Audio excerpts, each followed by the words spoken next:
Hello, welcome to ESG Clarity's video channel. We hope you all enjoyed our Global ESG Summit last month, which you can now watch back online. In all three regions of this summit, in Asia, the UK and in the US, we spent part of that day discussing thematics and investing in this way for a sustainable future.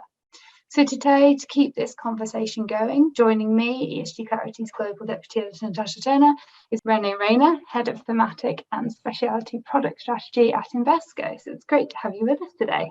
Great to be here, Natasha. So Invesco has thematic ETFs that look at sustainable themes such as solar and clean energy.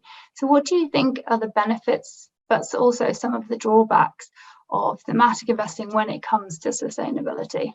I think what exists today, which is a good thing, is there's optionality. So there's more and more solutions that exist for our clients, for investors, especially those looking to express their ESG views. When you look, especially on the environmental theme side, like clean energy, like water, it just seems a little more clear, a little more tangible for investors to understand what their capital is invested in. What solutions are these underlying companies trying to solve for? In addition, because the thematic space, especially around the environment, and again, just speaking clean energy, whether it's solar, wind, and then also on the water side, is you see a lot of these emergent technologies. And so I think that's one thing also that is a benefit, is investors can, get exposure to, a lot of these new technologies that are improving, they're providing more scalability, costs are coming down. In terms of, maybe some, what's the downside, or there's some drawbacks.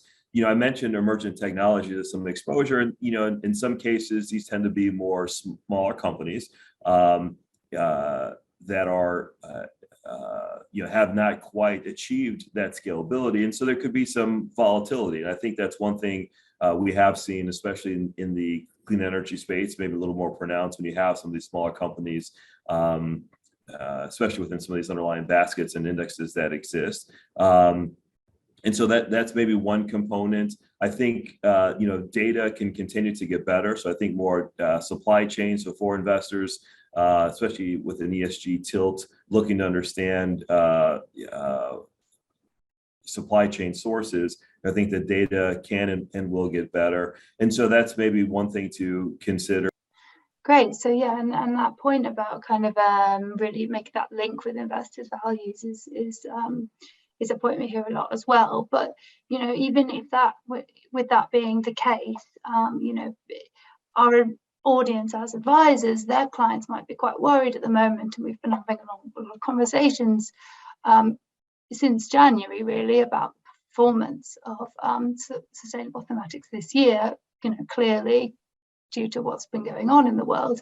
How would you reassure our audience's clients who are worried about things like that? The nice thing about thematic is, these generally tap into some of these mega trends. And so these are, the secular trends that, the marketplace has established as spaces that are going to continue to see a lot of investment and a lot of growth. I guess I just would encourage investors to be patient and,